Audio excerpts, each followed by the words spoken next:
Welcome to another episode of What is Black Podcast. I'm your host, Dr. Jacqueline Duget. And again, I think we have another wonderful episode. I usually say exciting and great, so I'm going to use a new word, or awesome. So it's a wonderful episode today. We have special guest, Dr. Nathan Chomilo, who's a pediatrician, and he's going to talk with us today about his work in early childhood literacy, his links to health and health equity, and some great tips for books for you and your family, either you as the adult to read or even your kids to read, and some great organizations to learn more about Reach Out and Read, and also to learn about addressing race and health equity with your kids. So let's jump right into the show.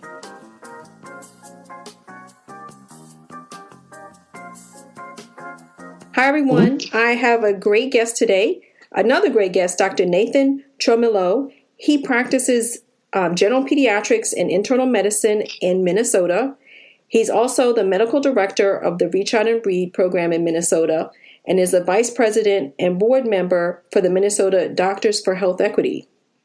His advocacy work includes the impact early childhood intervention and healthcare access have on the long-term prospects of our children and how physicians and health systems can address racial and health equity. So this is just a sampling of Dr. Chomilo's work, or as he is also referred to by the kids that he works with, Dr. Nate. So welcome, Dr. Nate. How are you doing today? I'm doing great, Jackie. Thanks so much for having me. Oh, I am so pleased that you accepted my invitation. I met Dr. Nate. We're both pediatricians, but definitely through Twitter. I've loved his work on Twitter, especially his work with Reach Out and Read. And as many of our listeners are aware, I've started a special segment where I'm actually featuring books by African-American authors or authors that are featuring books that have main characters or the characters are focused on African-American children or Black children's experiences. Mm-hmm. So Dr. Nate, before we get started, if you can tell us a little bit more about your work with Reach Out and Read and what Reach Out and Read does. Yeah, so Reach Out and Read is an evidence-based program that's based in pediatric practices. So not only pediatricians, but family medicine providers, pediatric nurse practitioners participate. And during the well-child check, when your child comes in for their shots and their weight and see how they're doing with their development, the doctor starts the visit between 6 months and 5 years. Starts the visit with a book and some guidance on how you can use that book to help build your child's language skills and get them ready to succeed in school. And it's a model that was started almost 30 years ago in Boston by pediatricians and social workers who kind of noticed that a lot of their kids were showing up. They didn't have access to lots of books. They maybe were getting ready to go to kindergarten, and they didn't really know how books worked and weren't really ready to meet their potential. And so they started handing out books, but then took it a step further and have studied it over the last 30 years to see its impact. And it has a strong evidence base that this actually helps change behavior in parents and how frequently they read and how much they like reading at home as one of their favorite family activities. It improves children's vocabulary scores as they get older, and it actually improves how often parents bring their children in to get their well-child checks. And so I first got introduced to this my intern year. So I was like just 2 weeks in. I was on my behavioral pediatrics rotation and I went to this lunch lecture that was given by the then medical director of Reach Out and Read Minnesota.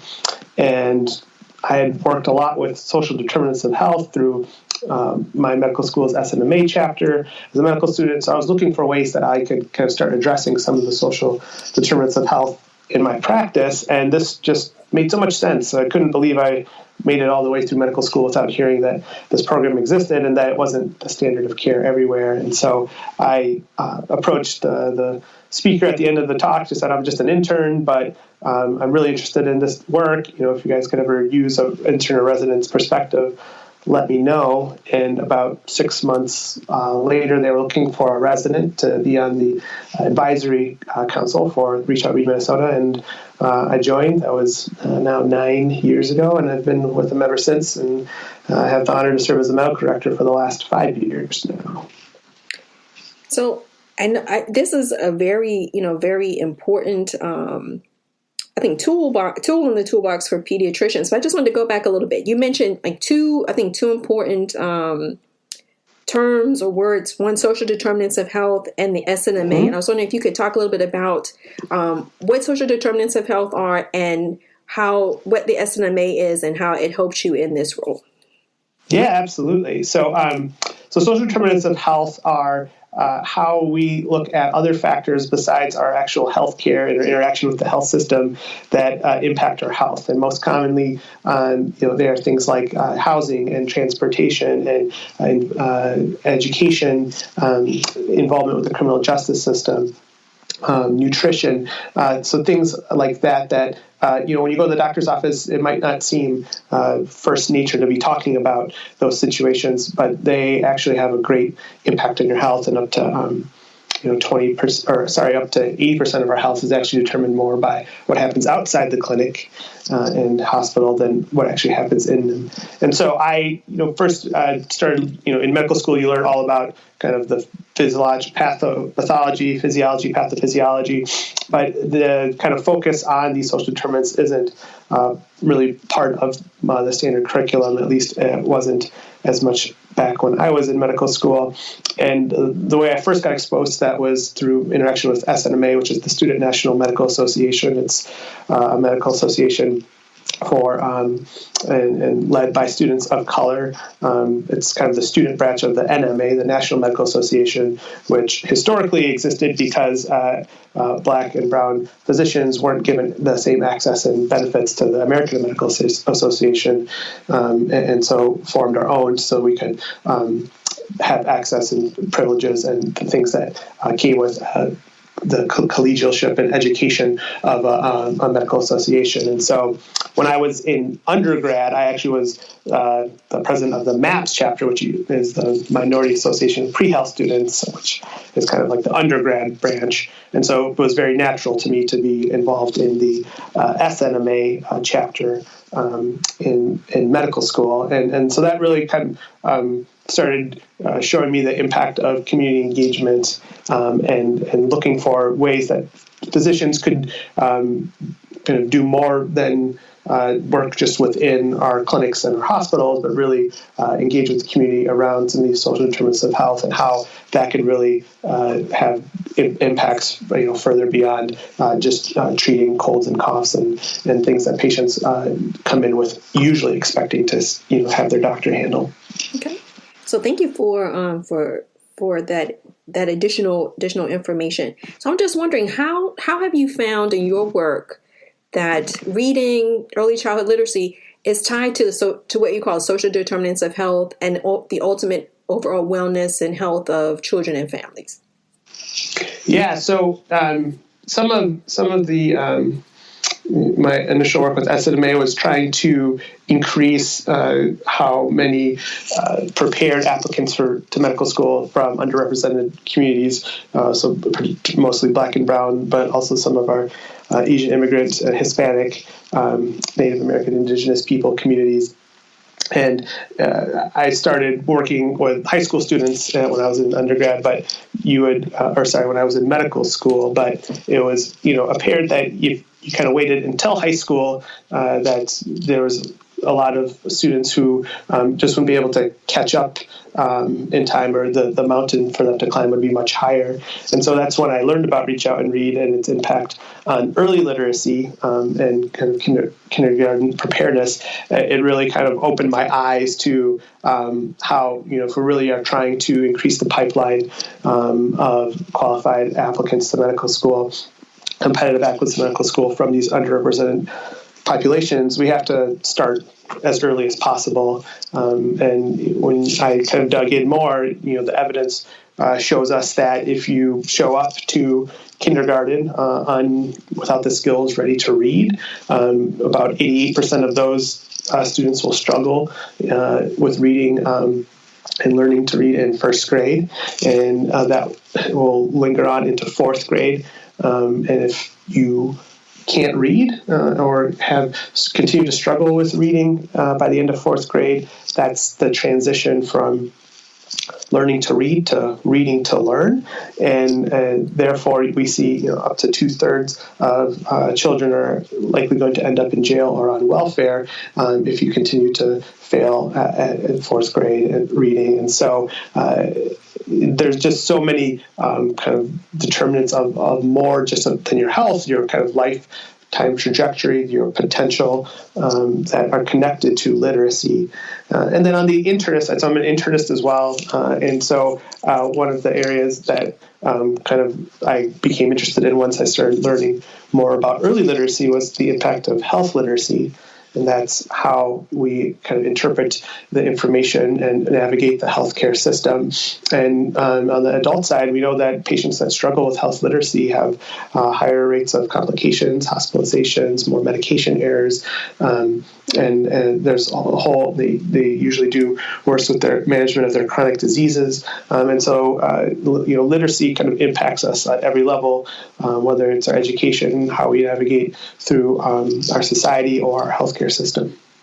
I always find that so amazing that, the importance of reading, right? And its connection to so many different things. And then even, like you said, putting it in the context of really a determinant of health and well-being is education, right? And so the roots of that education comes from being able to read.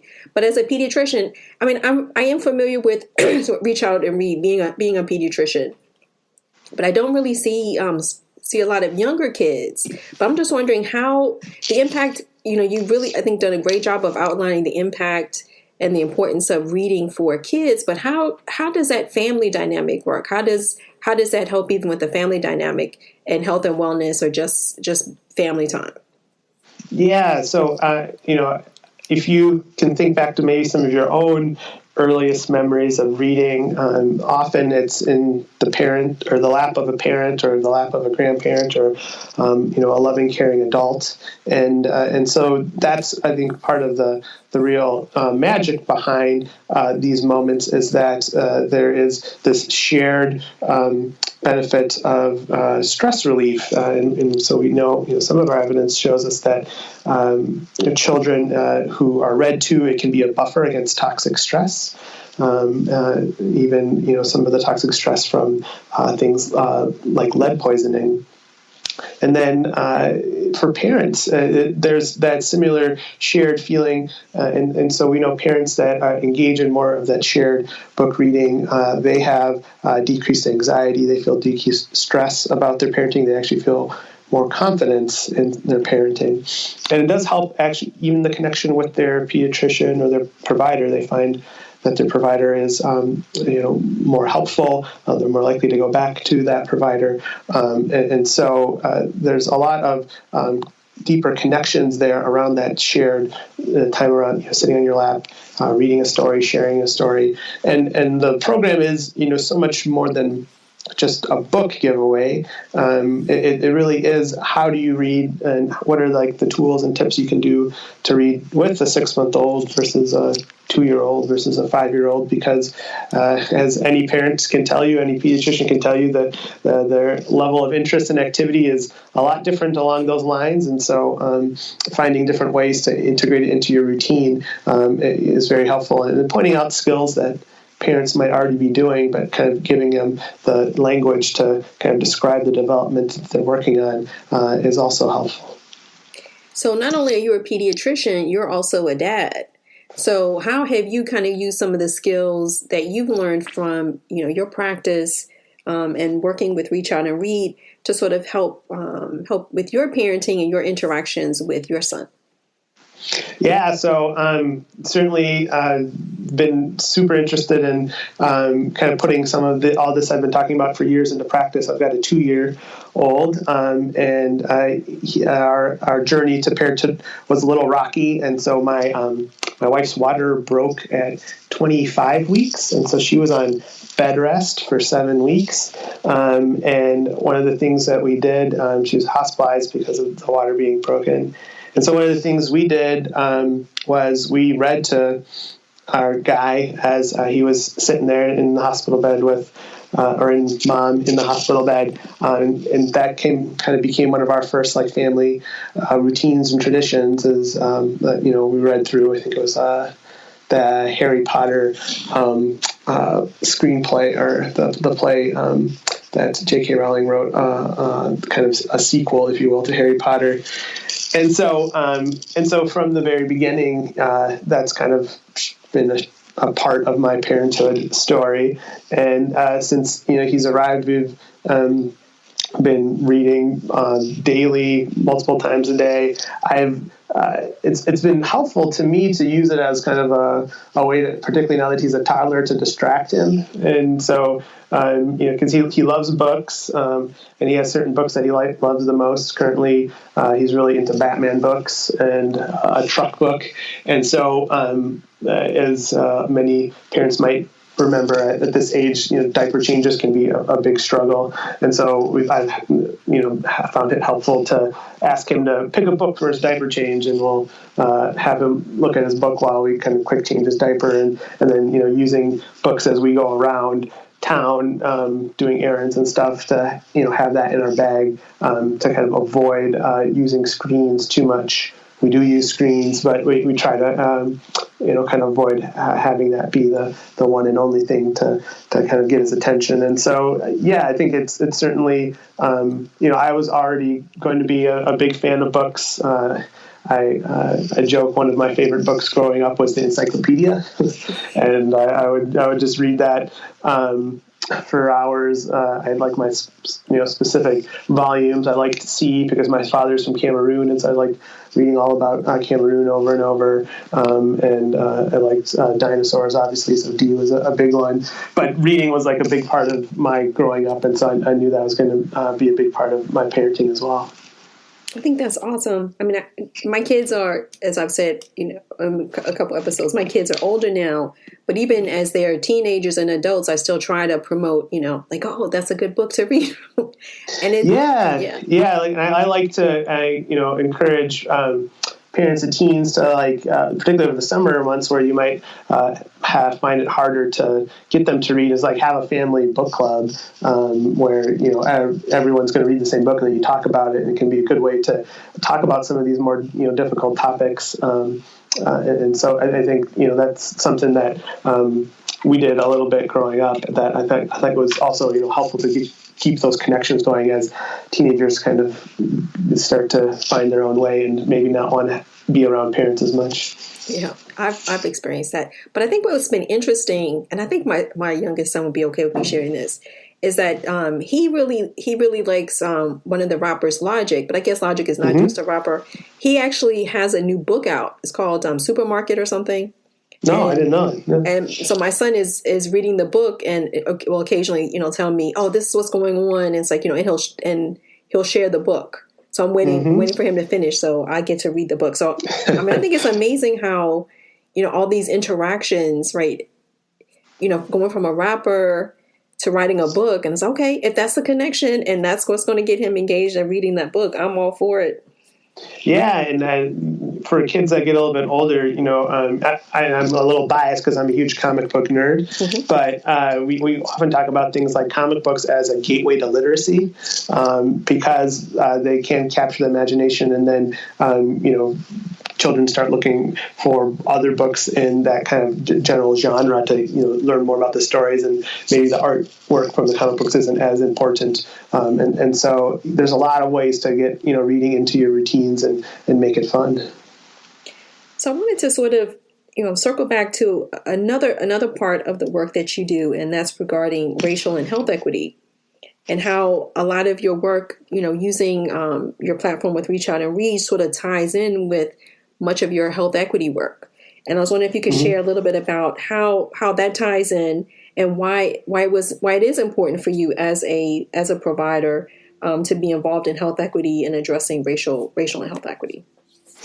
Yeah, so working with Reach Out and Read has really kind of focused a lot of my advocacy initially on early childhood, and from that can come to the lens that, so much of our trajectory is set up in those early years, and so a lot of these deep disparities we see between our children of color and other children, start early, and that's the place to start addressing them to really impact long-term change.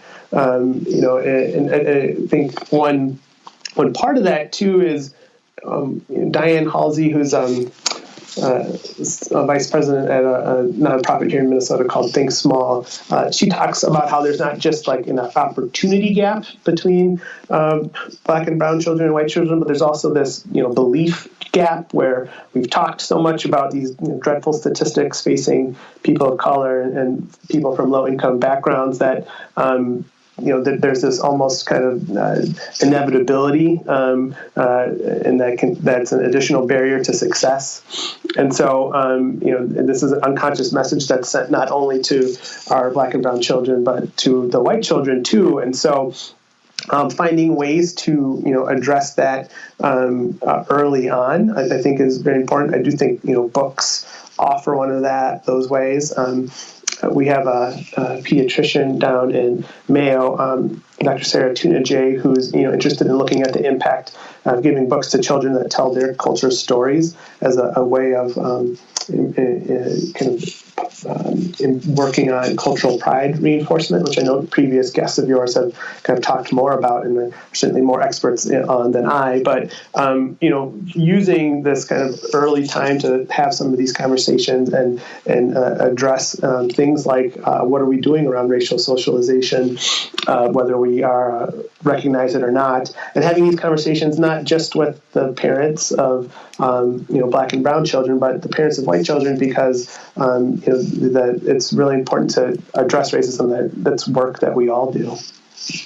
I think that's really important, and I think what you do every day in promoting books is amazing. And I think what's also great is that Reach Out and Read has book lists, for parents on different topics. And I was wondering, does each chapter have these book lists, or is there the main Reach Out and Read site have book lists? So the most I think up-to-date ones are from the main Reach Out and Read National Center, but each state or chapter might have their own or connections to their local community. And so in Minnesota, we have a really good library system in Hennepin County, which is the county that Minneapolis is in, and they've often put together great book lists that we amplify as well. And so each kind of local chapter has come up with their own way, but I think the National Center's book lists are a great place to start. And also, I've read recently that Reach Out and Read has some great partnerships with local libraries and librarians.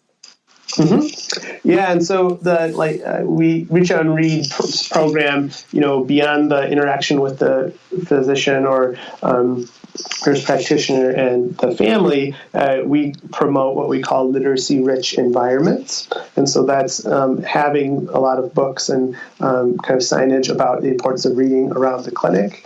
And then in our highest performing clinics, they actually have connections with their local libraries. And so in my clinic, you can sign up for a library card.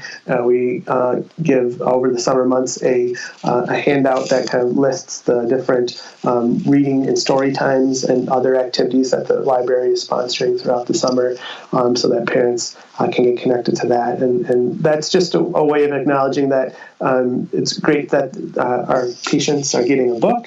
Would be even better if we kind of get them access to more books, and other people that are experts in, often say, if you love books about dragons, or you love books about space or monkeys or what have you, go talk to your librarian. I'm sure they can find more for your child to enjoy. So since you're an advocate for literacy and reading, are there any books that you're loving to read now, or that you'd recommend for parents to read with their kids?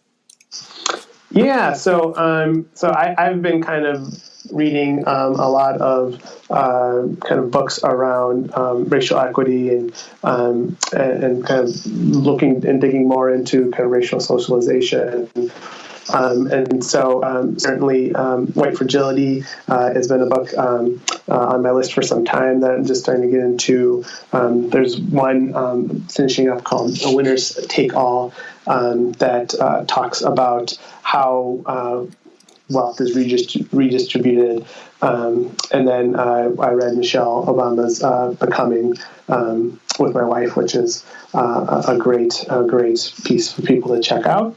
I think as far as children's books, so my kiddo really loves, I said, like just a book about trucks, but one of the other books he's been really into is Please Baby Please, which is written by Spike Lee and Tanya Lewis-Lee, his wife. I really like the Little Blue Truck series. And then over Black History Month, we read Young, Black, and Proud, which is a great book that kind of goes through about 50 or so different figures in American history and the world history that are Black, and kind of talks about their contributions. And it's not just the typical, George Carver Washington, Booker T. Washington, Martin Luther King, but it's a lot of other historical figures that you might not have heard of as much before. So that is a book that's been really a great find.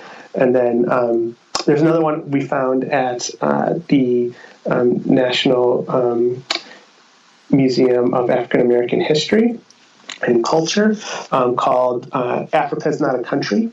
And so, as I kind of talked about before, my family is from Cameroon in West Africa, and it goes through and it details kind of the differences in each different country within Africa, and kind of really points out how these are all so many wonderfully different cultures. There's certainly some overlap and similarities, but kind of the idea that Africa is just like one homogenous country is one that can be quite frustrating when you're from there, and so it's kind of been a nice way to kind of talk about that with some really beautifully illustrated pictures. So it sounds like you really are taking your role as a pediatrician, dad, advocate for reading and early literacy really to heart, which I think is wonderful, and really illustrating,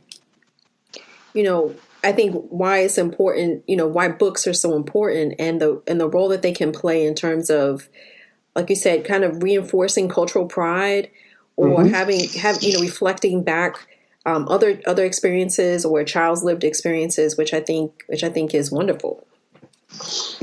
Yeah, I mean, I think that's something that I've been much more intentional about, knowing that my dad grew up as in Africa and in Cameroon, and was and the majority. He didn't really, I think, experience racism until he came here, and so I think moving through his parenthood journey, that being kind of a main thing of talking about race or making decisions on where you live or where your kids go to school based on those type of experiences, it just wasn't on his radar. And it's led to some kind of interesting kind of conversations with him and my mom about, why they chose where we went to school and where we lived. And I really did grow up mostly in predominantly white communities, and that kind of as a biracial child and now adult did lead to a lot of kind of, I think, stress and kind of questioning my identity, and so wanting to, now my son's biracial as well, but he's even lighter than I am, and so we were very intentional about what name we gave him. So his name is Nchare, which is a Cameroonian name. So he has that anchor to his identity, and we're being very intentional about kind of where he goes to daycare and where he'll go to school and things like that. But it really has, I think, informed and impacted our decisions as parents, much more, I think, than my parents ever took into consideration. And I think it helps having pediatricians and that's why, I have loved having my guests, either pediatrician, fellow pediatricians like yourself, or working with psychologists or educators, is that one that a lot of times you all as guests not only bring your expertise, you also bring the role of parent with you. So which I think is kind of like unveils that, as individuals, as pediatricians, right, as child health experts, we still have some struggles that we also have to deal with our kids, and what tools and what resources are we using as well, which I think is very helpful. Yeah, and it's really, I think, and certainly I kind of like, I remember kind of cringing when I wasn't a father about parents being better pediatricians or not. I think it's more of that perspective of kind of some lived practical talent experience that you can pass on. Certainly has kind of caused me to look to what are some good resources that I can pass on to parents that I'm using, and so I've started over the last 18 months or so, at my 3-year checkups, talking about how children start understanding differences like race at this age, and that as parents, there's things that intentionally and unintentionally we can be passing on about race, and that there's a couple great websites to kind of read some articles and interact with other parents. And so I generally refer parents to embrace race, as well as raising race-conscious children at that stage. And then as children enter school, kind of talking about how our Black and brown children often are demonstrating the same type of behaviors as white children and Asian children, but for reasons related to bias,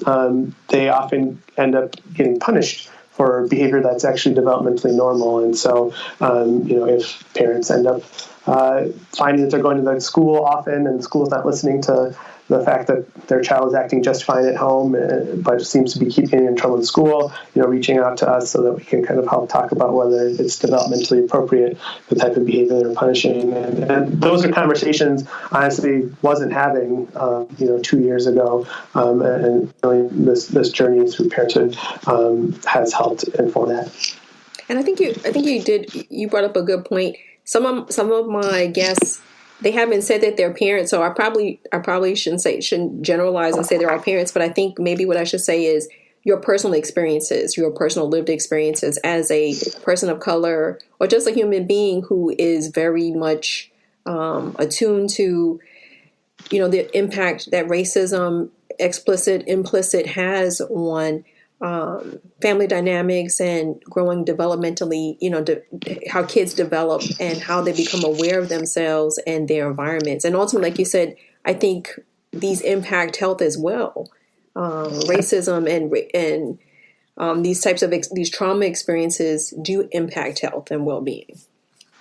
Yeah, absolutely. And yeah, I do like that kind of talking about lived experiences, because even if you don't have children of your own through whatever reason, there's often children in your life that are very dear and near to you, whether they be nieces, nephews, children of friends, or other close family. And so I think there's a lot to be shared and learned from all.